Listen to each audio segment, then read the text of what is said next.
প্রিয় দর্শকবৃন্দ, দেখুন ঘটনাটা।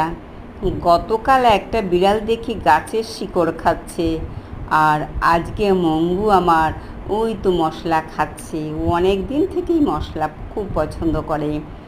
আর শিলা তেল চুমু দিয়ে খায় তেল শিলা। আর ডগি খায় ডিম। এই যে দেখুন কি সুন্দর খাচ্ছে।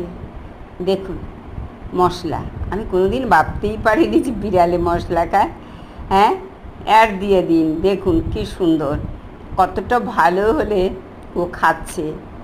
আমরা হয়তো ভাববো বিড়াল খাচ্ছে, তা নয়, মশলাটা ওর খুব প্রিয়। তাই দর্শক বিদ্যুৎ দেখুন এবং শেয়ার করে দিন যে বিড়ালে মশলা খাচ্ছে। কত কিছু দেখা যায়, সাইকোলজি, সব সাইকোলজি।